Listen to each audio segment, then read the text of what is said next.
नमस्कार, स्वागत है आप सभी का। मैं हूं आपके साथ शांतनु त्रिपाठी। बुलेटिन की शुरुआत करेंगे। उत्तराखंड के चर्चित अंकिता भंडारी हत्याकांड पर कल बड़ा फैसला होने वाला है और ऐसे में उत्तराखंड का आम जनमानस अंकिता के हत्यारों को फांसी हो, यही उम्मीद लगाए बैठा है। आपको बता दें कि 2 साल से अधिक समय बीतने के बाद अब फैसले की घड़ी नजदीक आ गई है। वहीं अंकिता के पिता ने भी तीनों हत्यारों को फांसी देने की मांग की है और कहा कि मौत के बदले मौत की ही सजा हो। मेरे निर्दोष लड़की अंकिता भंडारी को इन तीनों धुरंधरों ने मारा है, तो मैं पहले से कह रहा हूँ कि मौत के बदले मौत। तो परसों 30 मई को अंतिम फैसला होने वाला है और हम चाहते हैं कि हमारे जीते जी हमारे सामने इन तीनों को फांसी की सज़ा हो।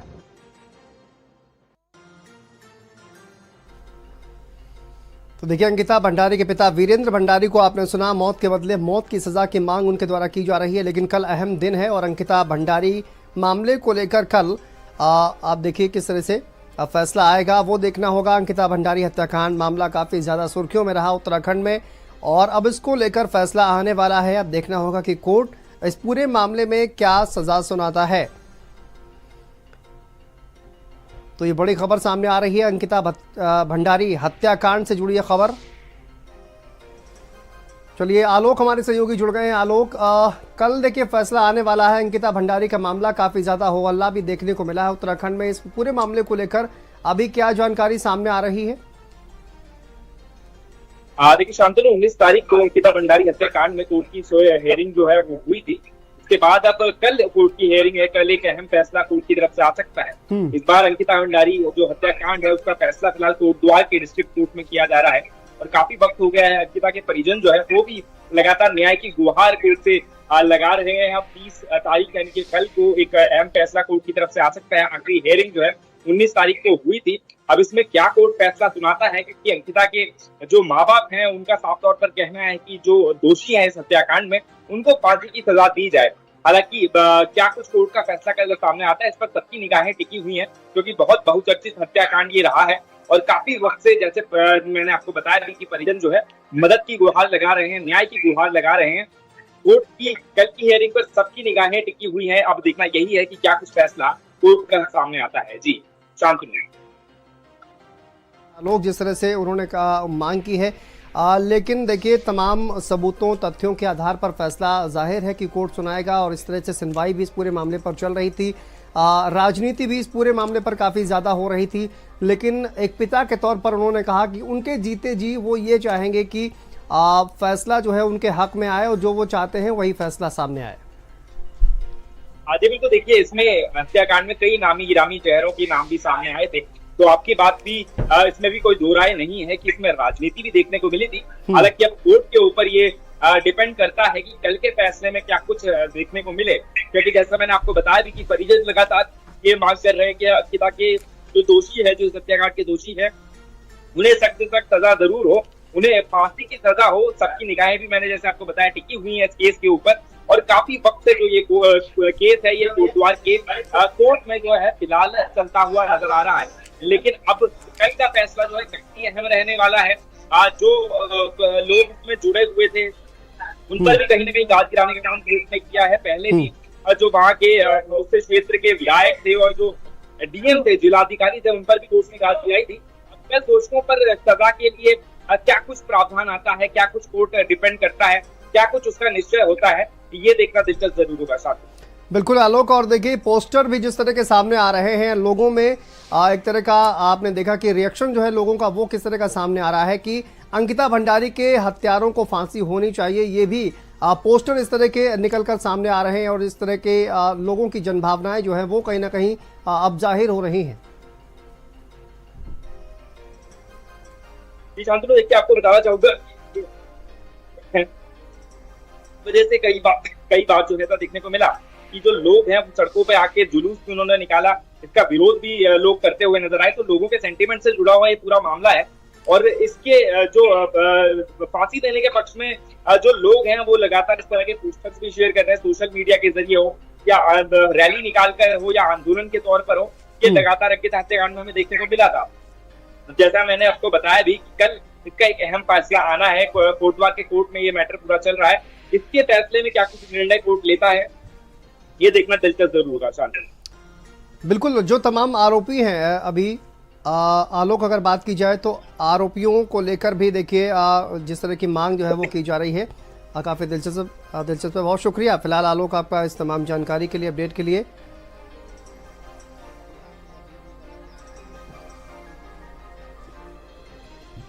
तो अंकिता भंडारी हत्याकांड में कल फैसला आएगा, ये बड़ी खबर सामने आ रही है। आगे बढ़ते हैं, देहरादून से खबर है जहां सीबीआई ने साल 2016 के दल बदल मामले में बड़ी कार्रवाई की है और दल बदलने वाले विधायकों से सीबीआई ने पूछताछ शुरू कर दी है। सीबीआई ने तत्कालीन सभी विधायकों को नोटिस भेजा है। मंत्री सुबोध उनियाल समेत कई नेताओं को सीबीआई ने तलब किया है और सीबीआई कोर्ट में पेश होने के लिए नोटिस भेजा गया है। वहीं मंत्री सुबोध उनियाल ने इस मामले पर प्रतिक्रिया दी है। कैबिनेट मंत्री सुबोध उनियाल ने इस दौरान क्या कुछ कहा, सुनिए।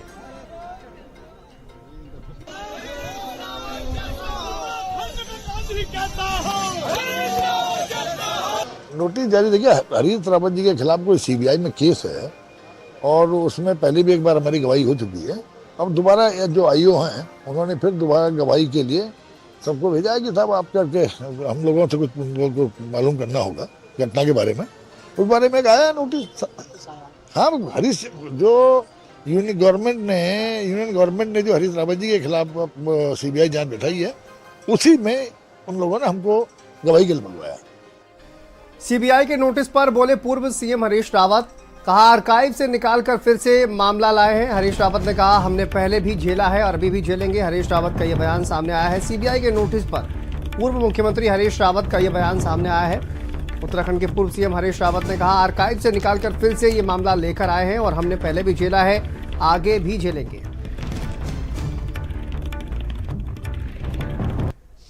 मुझे अभी कोई जानकारी नहीं है कि सीबीआई ने कोई नोटिस दिया है, और यदि दिया हो तो मुझे आश्चर्य होगा कि इतने साल बाद फिर उनको आर्काइव से कैसे ये सब मामले निकालने पड़ रहे हैं। क्या इसके प्रति मकसद है?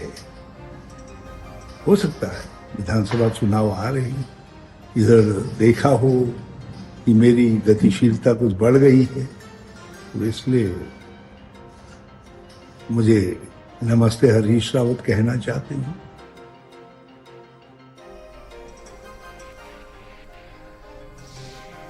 तो देखिए, उत्तराखंड के पूर्व सीएम हरीश रावत का यह बयान आपने सुना और कहा आर्काइव से निकालकर ये मामला लाए हैं। पंकज हमारे सहयोगी जुड़ गए हैं। पंकज, हरीश रावत की प्रतिक्रिया सामने आई है सीबीआई को लेकर, कहा आर्काइव से निकालकर मामला लेकर आए हैं ये। देखिए बिल्कुल, और 2016 का मामला है भाई। कोई भी मामला चलता है उसको चलने में अगर कहा जाता है तो 2 से 3 साल लगने चाहिए। राजनीतिक मामले तो ज्यादा से ज्यादा 4-5 साल, कुछ पर्टिकुलर 5 साल के पीरियड में तो आ ही जाना चाहिए। यहाँ तो 10 साल हो चुके हैं। अब तो दूसरी एक सरकार जा चुकी है, दूसरी सरकार के भी अब जाने का समय आने वाला है 27 में। तो हरीश रावत ने यही कहा है कि भाई अब ये इतनी देर कर दी और आर्काइव से निकालते हुए जो है ये मुद्दा लेके आ रही है सीबीआई। और साफ तौर पर उन्होंने कहा कि मैं इतना सक्रिय हुआ हूँ तो कहीं ना कहीं हो सकता है नमस्कार हरीश रावत करने सीबीआई आ रही होगी। उन्होंने कहा कि मैं पहले भी झेल रहा था, आगे भी झेल लूंगा। ठीक है, बहुत शुक्रिया पंकज आपका जानकारी के लिए, अपडेट के लिए। उत्तराखंड में पंचायत चुनाव की तैयारियों को लेकर प्रदेश के मुख्यमंत्री पुष्कर सिंह धामी का एक बयान सामने आया है। सीएम पुष्कर सिंह धामी का कहना है कि चुनाव के लिए हम पूरी तरीके से तैयार हैं और जैसे ही चुनाव आयोग तिथि घोषित करेगा उसी के अनुसार हम चुनाव में जाएंगे। रणनीति आप लोग अपना रहे, कार्यकाल भी समाप्त हो चुके हैं। हम पूरी तरह से तैयार हैं पंचायत चुनाव को लेकर। जैसा निर्वाचन आयोग किस प्रकार की भी जो भी तिथि नियत करेगा उस नीति पर हम लोग चुनाव में जाने के लिए सरकार पूरी तरह से तैयार है। सरकार योग नीति को भी। आगे बढ़ते हैं, देहरादून से खबर है जहां सूबे के मुखिया पुष्कर सिंह धामी मुख्य सेवक संवाद कार्यक्रम में शामिल हुए और इस दौरान मुख्यमंत्री पुष्कर सिंह धामी ने मुख्य सेवक संवाद कार्यक्रम में मुख्यमंत्री सौर स्वरोजगार योजना के लाभार्थियों के साथ संवाद किया। साथ ही वहां मौजूद सोलर डेवलपर्स और एंटरप्रेन्योर को संबोधित किया। सीएम ने कहा कि मुख्यमंत्री स्वरोजगार योजना के तहत हम जल्द ही अपना बड़ा लक्ष्य हासिल करेंगे। आज हमारे साथ ऐसे अनेकों लाभार्थी जुड़े हैं जिन्होंने अपनी मेहनत के बल पर, लगन के बल पर न केवल अपने घरों को सौर ऊर्जा से रोशन किया, बल्कि उसे अपनी आमदनी का साधन बनाकर, अभी आप लोग वीडियो में भी देख रहे थे, कुछ बहनें भी हमारी इस दिशा में आगे आई हैं, युवा भी आगे आए हैं। उन्होंने जहां रोजगार स्वरोजगार का एक साधन बनाया है, वहीं पर्यावरण संरक्षण और आत्मनिर्भर भारत के निर्माण में भी उन्होंने बहुत अहम भूमिका निभाई है। आदरणीय प्रधानमंत्री श्री नरेंद्र मोदी जी के नेतृत्व में आज विकसित एवं आत्मनिर्भर राष्ट्र बनने की दिशा में हम तेजी से आगे बढ़ रहे हैं। हमारे सामने विकसित भारत का संकल्प है, आत्मनिर्भर भारत का हमारा संकल्प है, जो तेजी से आगे बढ़ रहा है। आज हमारा देश $4 ट्रिलियन से अधिक की अर्थव्यवस्था बनकर विश्व की चौथी सबसे बड़ी अर्थव्यवस्था के रूप में स्थापित हो चुका है। और वह दिन दूर नहीं है जब हम दुनिया की तीसरी सबसे बड़ी अर्थव्यवस्था बनकर एक आर्थिक महाशक्ति के रूप में अपनी पहचान स्थापित कर सकेंगे। चलिए आगे बढ़ते हैं। प्रदेश की कैबिनेट मंत्री रेखा आर्य अल्मोड़ा पहुंची, जहां उन्होंने मीडिया से बातचीत की और 38 साल नेशनल गेम में स्टेडियम नामकरण विवाद को लेकर कांग्रेस पर निशाना साधा कि कहा कांग्रेस बिना तथ्य के बेवजह मुद्दा बना रही है। हमने किसी भी स्टेडियम का नाम नहीं बदला है, केवल प्रशासनिक सुविधा के लिए उन्हें समेकित नामों के अंतर्गत रखा गया है। कांग्रेस को प्रदेश के खिलाड़ियों और खेल विकास की चिंता नहीं है, उन्हें केवल राजनीतिक लाभ की चिंता है। देखिए, खेल के मैदानों के प्रति राजनीति करना बहुत दुर्भाग्यपूर्ण बात है। मैं समझती हूँ कि अब की बार में 38 नेशनल गेम इतने ऐतिहासिक रहे हैं और इन ऐतिहासिक स्थलों को हम लोगों ने बहुत ही जो हमारे उत्तराखंड से बिल्कुल कनेक्टिंग या प्रासंगिक नाम है, उन नामों के साथ में उन परिसरों को उनका नामकरण किया है। समझती हूँ कि ये सारी एक्टिविटीज जहाँ जो सेंटर्स है वो एज इट इज अपने नाम पर स्थापित है। उसी में जो है राजीव गांधी अंतर्राष्ट्रीय स्पोर्ट्स स्टेडियम भी वहाँ पर है, वो भी अपने नाम पर स्थापित खड़ा है। हमने केवल उस एरिया को, जितने एरिया में ये सारे सेक्टर बने हुए हैं, उस पूरे परिसर का नाम जो है रजत जयंती खेल परिसर के नाम पर उसका नामकरण किया। मुझे लगता है इसका स्वागत होना चाहिए। अपनी शादी के लिए सामान्य इंसान कई महीनों की तैयारी करता है, लेकिन वहीं पर चमोली डीएम ने अपनी दिनचर्या में ही समय निकालकर सामान्य तरीके से पहले कोर्ट मैरिज की, फिर डॉक्टर पूजा के साथ परिणय सूत्र में बंधकर भगवान गोपीनाथ का आशीर्वाद लिया। वहीं अब चमोली जिलाधिकारी संदीप तिवारी की चर्चा जिले में हो रही है। उनका मानना है कि शादी दो परिवारों का मिलन और विचारों का मिलन है, इसीलिए उन्होंने पहले कोर्ट में शादी की और उसके बाद दोनों ही पति पत्नी बड़ी सादगी के साथ भगवान गोपीनाथ के दर्शनों के लिए पहुंचे। पंकज हमारे सहयोगी जुड़े हुए हैं। पंकज, ये शादी जो है वो चर्चा का विषय बनी हुई है, ना कोई बैंड, ना बाजा, ना बारात, बेहद सादगी के शादी की गई है। बिल्कुल, और अगर कहा जाए तो जो संदीप हैं बहुत सुलझे हुए अधिकारी हैं, और सबसे बड़ी बात यह है कि ईमानदारी जो है उनके काम में झलकती है। साफ तौर पर पहाड़ी इलाके में, और वो भी खास तौर पे चमोली जैसे इलाके में, जिस तरीके से उनके द्वारा काम किया गया, यहाँ तक कि कई जगहों पर उन्होंने सख्त एक्शन भी लिया जब अधिकारी नानुपुर कर रहा था। तो अब उन्होंने एक और मिसाल पेश की है। उन्होंने पूजा बहुगढ़ी से शादी की, और जिस तरीके से उन्होंने शादी की उसमें कोई तामझाम नहीं, जबकि एक आईएएस अपनी शादी को एक ऐतिहासिक बनाने के लिए क्या कुछ नहीं करते, लेकिन जिस तरीके से उन्होंने कोर्ट मैरिज की और गोपीनाथ मंदिर में गए और वहां जाकर जो है अब भगवान के चरणों में उन्होंने आशीर्वाद लिया। तो साफ तौर पर ये एक बहुत शानदार आईएएस की पहचान है कि वो किस तरीके से एक बहुत ही सिंपल जीवन जीने के लिए कोशिश कर रहे हैं। जी बहुत शुक्रिया पंकज आपका जानकारी के लिए। चलिए आगे बढ़ते हैं। वक्फ संशोधन बिल को लेकर अब केंद्र सरकार सभी प्रदेशों के वक्फ कर्मचारियों को नए बिल के बारे में दिल्ली में ट्रेनिंग दे रही है। उत्तराखंड वक्फ बोर्ड के अध्यक्ष शादाब शम्स ने कहा कि नए वक्फ संशोधन बिल को लेकर कर्मचारियों को दिल्ली में ट्रेनिंग दी जा रही है, जिसमें कर्मचारियों को वक्फ से संबंधित सभी जानकारी दी जाएगी। इसमें यह भी बताया जाएगा कि वक्फ संपत्ति कहाँ कहाँ है और उनका क्या उपयोग है, वो सब डिजिटल तरीके से अपडेट करना होगा। के कर्मचारी हैं, वक्फ के अधिकारी हैं, उनकी लगातार दिल्ली में प्रशिक्षण उनका चल रहा है कि आगे आने वाले वक्त में जो वक्फ में अमेंडमेंट आए हैं अब कैसे कार्य करना है। कैग को इसके अंदर जोड़ दिया गया है कि पारदर्शिता है और जो अवैध कब्जे हैं उसके ऊपर अब कार्रवाई के लिए वक्फ बोर्ड आगे के लिए अपनी कमर कस चुका है। इसलिए तमाम जो मुतवल्ली हैं, वक्फ बोर्ड के जो मैनेजर हैं, वो वक्फ की संपत्तियों पे, क्योंकि अब मुतवल्लियों की जवाबदेही तय होगी, तो मुतवल्लियों की भी अब ये जिम्मेदारी है कि अगर वक्फ की संपत्तियों पर कब्जा है और आप वहाँ के मुतवल्ली हैं, मैनेजर हैं, तो या आप वहाँ की मैनेजमेंट कमेटी है, तो आपको बताना पड़ेगा आपने क्या किया। आगे बढ़ते हैं, खटीमा से खबर है जहां तहसील परिसर में खतौनी पुनरीक्षण और अद्यतन प्रक्रिया में मानवीय और तकनीकी संसाधनों के अभाव को लेकर उत्तराखंड लेखपाल संघ के आह्वान पर खटीमा इकाई के राजस्व निरीक्षकों और राजस्व उप निरीक्षकों ने कार्य बहिष्कार कर जोरदार धरना प्रदर्शन किया है। इस दौरान आंदोलित कर्मचारियों ने नारेबाजी करते हुए सरकार से अपनी मांगों को पूरा करने की मांग की है। शासन द्वारा खतौनियों में अंश निर्धारण की प्रक्रिया की जा रही है, लेकिन उसमें जो है उन्होंने हमारे जो लेखपाल हैं उनको जो है कोई भी संसाधन उपलब्ध नहीं कराए हैं, ना कंप्यूटर दिए हैं, ना लैपटॉप दिए हैं, ना इंटरनेट की सुविधा दी है, जिसके बिना वो संभव नहीं है। और बहुत सारी खतौनियाँ बहुत पुरानी है, उनको जो है उनमें छांटना है, उसके लिए रिकॉर्ड भी उपलब्ध नहीं कराया गया है। और इसके लिए उन्होंने 30 मई निर्धारित कर दी थी, जब तक कि उसके लिए इतनी जल्दी जो है संभव नहीं है। हमारे संगठन द्वारा उसमें लैपटॉप और इंटरनेट और सुविधाएं उपलब्ध कराने की मांग की है, और इसके समय जो है इसका आगे बढ़ाया जाए, जिससे जो है सुचारू ढंग से काम चल सके। अपनी मांग जो खतौनी पुनरीक्षण अद्यतन करने में से खातेदारों का जो घाटों का अंश निकालने का जो प्रक्रिया राजस्व परिषद द्वारा चल रही है, उसमें संसाधन न होने के कारण इन्होंने समुचित संसाधन न हो, जिससे कि कार्य करने में कठिनाई उत्पन्न हो रही है।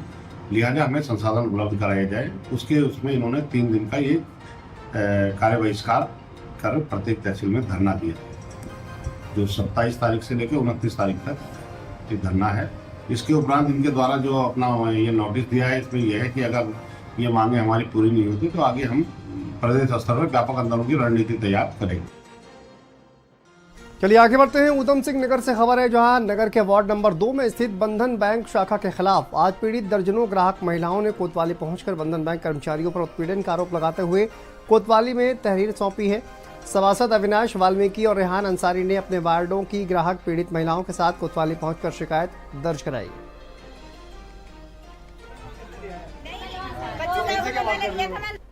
करीब 2 लोगों के मामले हैं, अभी तो जो हमने पूरा जमा कर दिया है और वो मान नहीं रहे हैं, हमारे ऊपर और निकाल रहे हैं। एक के ऊपर 55,985 रुपए और एक के ऊपर 45,900 रुपए निकाल रहे हैं, और जो हमने पूरा फाइनल कर दिया। और जबकि जिस पे 55,000 निकाल रहे हैं उनने 2550 की एक किस्त और ज्यादा दी है, फिर भी वो निकाल रहे हैं।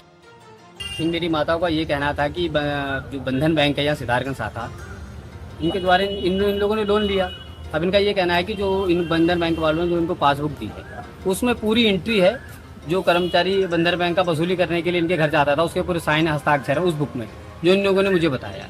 अब जब ये बैंक पहुंचे तो उनका ये कहना था कि अभी आप में और शेष पैसा बाकी है, जबकि इनका ये कहना ये है कि जो ये पासबुक है उस हिसाब से सारे पैसों की एंट्री हो चुकी है। जितना मैं ब्याज के इन लोगों ने लोन के लिए कहा था वो पूरा इनकी तरफ से भुगतान कर दिया गया। पर जब ये वहाँ पहुंचे तो उनको और उल्टी वसूली निकाल दी गई कि तुम और पैसे देने, तो उसकी शिकायत करने के लिए आज हम सब लोग यहाँ सितारंग कोतवाली पहुंचे। चलिए आगे बढ़ते हैं, खबर कोटद्वार से है जहां पर जग कल्याण की कामना और उत्तराखंड में 1000 धाम चिन्हित करने के उद्देश्य से 7 मई से उत्तराखंड में भगवान विश्वनाथ मां जगदीशिला डोली रथ यात्रा निकाली जा रही है। आपको बता दें कि यात्रा भगवान शिव की पावन धाम ताड़केश्वर पहुंची। वहीं यात्रा के संयोजक पूर्व मंत्री प्रसाद नैथानी ने कहा कि भगवान विश्वनाथ मां जगदीशिला डोली यात्रा उत्तराखंड के सभी 13 जिलों में निकाली जा रही है। करीब 10,500 किलोमीटर की दूरी तय करने के बाद 5 जून को गंगा दशहरा के अवसर पर इसका समापन होगा। विश्वनाथ जगदीशिला डोली इस वर्ष 26वें वर्ष में यहाँ पर आई है और ताड़केश्वर महादेव में आने का मैंने बहुत पहले प्रयास भी किया था, लेकिन डोली ने आदेश नहीं दिया। इस वर्ष डोली ने आदेश दिया इस इलाके में आने का, तो मैं तो सबसे पहले मंदिर के जो हमारे पुजारी जी हैं, मंदिर समिति के अध्यक्ष जी हैं, इन सबको बहुत धन्यवाद देता हूं कि इन्होंने बाबा विश्वनाथ जगदीशिला की डोली को रात्रि विश्राम यहाँ पे कराया।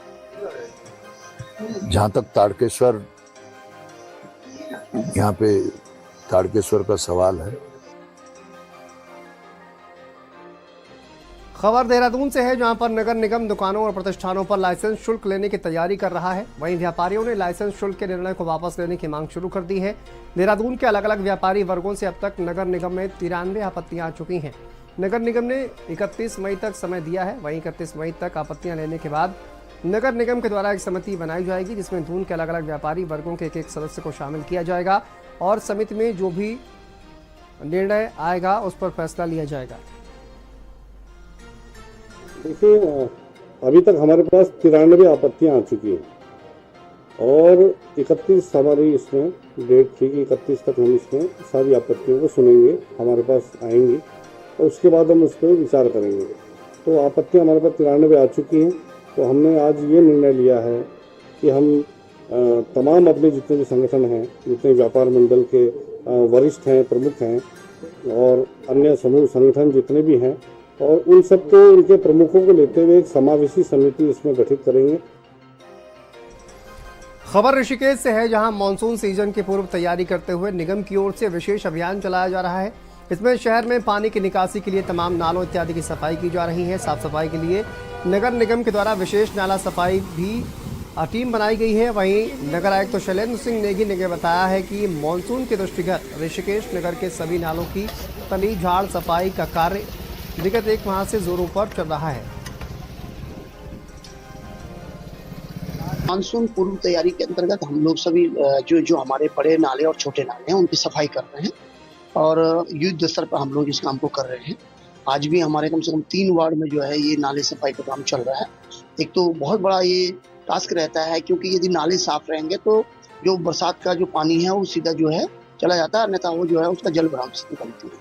दूसरा, हम डेंगू का जो है अब इससे हमारा लगभग 1 महीना हो चुका है। अप्रैल से हमने शुरू कर दिया था। डेंगू के लिए हम जो उसके लार्वा को समाप्त करना, door to door health department के माध्यम से हम सर्वे कर रहे हैं। और जैसे कि डीएम साहब ने भी कहा था कि आप लोग इसमें एक सहयोगी के रूप में प्रमुख रूप से भूमिका निभाइए, तो हम लोग जो है उसमें फाइनेंशियली भी उनको आशाओं को उनको सपोर्ट करेंगे। खबर देहरादून से है, जहां पर विधायक मुन्ना सिंह चौहान के प्रयास से विकास नगर की जनता को बड़ी सौगात मिली है। लंबे समय से कैनाल रोड की बदहाल स्थिति पर परेशान जनता को राहत मिलेगी। इस रोड को लेकर काफी राजनीति हुई। वहीं अब उत्तराखंड लोक निर्माण विभाग के द्वारा राज्य योजना के अंतर्गत हरबर्टपुर से पोंटा रोड से अंबाड़ी तक कैनाल रोड का सुदृढ़ीकरण और डामरीकरण कार्य शुरू किया जाएगा। इसका आज शिलान्यास विकास नगर विधायक मुन्ना सिंह चौहान और संबंधित अधिकारी और प्रतिष्ठित लोगों द्वारा किया गया। सड़क गुजर थी। विकास नगर के व्यापारियों को, विकास नगर की महान जनता को और यहाँ के सभी पॉलिटिकल वर्कर्स को, सभी सामाजिक कार्यकर्ताओं को बहुत बहुत बधाई। और एक शानदार रोड बन करके तैयार होगी। बहुत बड़ी धनराशि स्वीकृत हुई है और जैसा मैंने कहा, इस रोड को और भी अपग्रेड करने के लिए यदि कहीं पर किसी चीज़ की जरूरत पड़ेगी तो अतिरिक्त धनराशि भी स्वीकृत कराई जाएगी। चलिए यहाँ पर रुकते हैं छोटे से ब्रेक के लिए। खबरों का सिलसिला लगातार जारी।